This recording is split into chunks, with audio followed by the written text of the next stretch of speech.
Greetings, YouTube, cyber friends. My name is Toby. I first time doing YouTube videos, things as such. But I thought I would post a couple of videos because I've made some in the past and sent directly to friends regarding these instruments that I have here in my hands, and hopefully ones that you also have in your hands or in your possession, hence why you're watching this video, because you're curious as to figuring out how to play these, I guess. These are called Kashaka or Kashaka, Asalato, Asalato, lots of different names based on where in the world you are, where you got them from.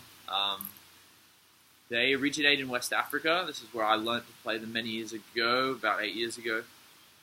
When I was there for a short time, I learned them basics when I was there and tried to figure out how else to learn them. And I looked online, and it was just very difficult for me to find different things, a few videos about these. And then I went to Japan in 2015. Turns out the Japanese people love these and are very, very talented at these. And these are actually a Japanese style, made from hemp and plastic.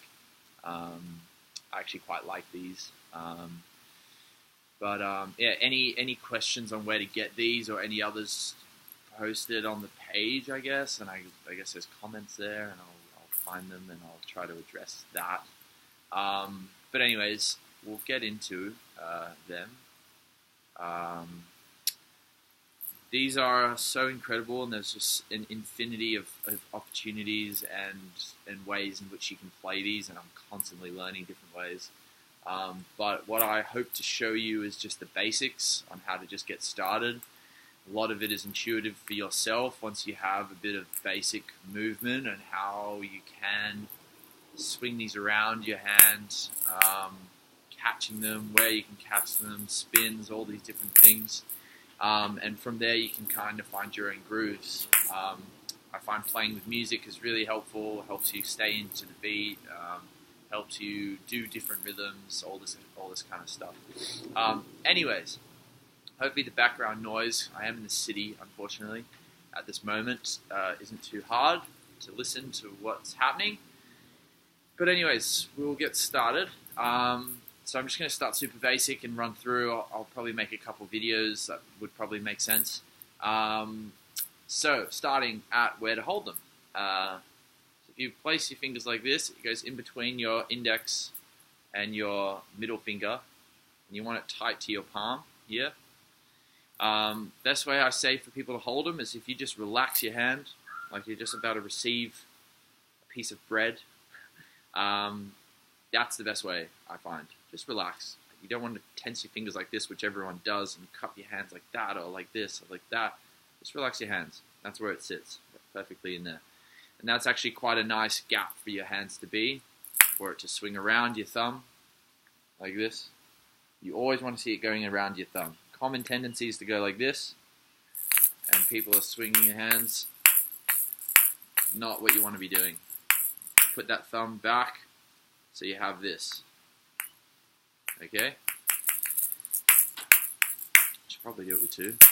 I recommend with two, because the best thing about these is how it helps you to blend together your left and your rights.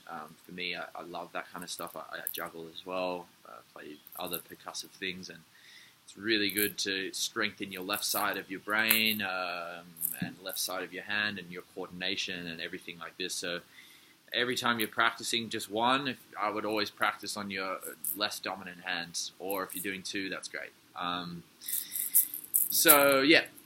would say if you've got the two, best place for me, I reckon, is having your big thumbnails facing your face and your palms facing in on each other.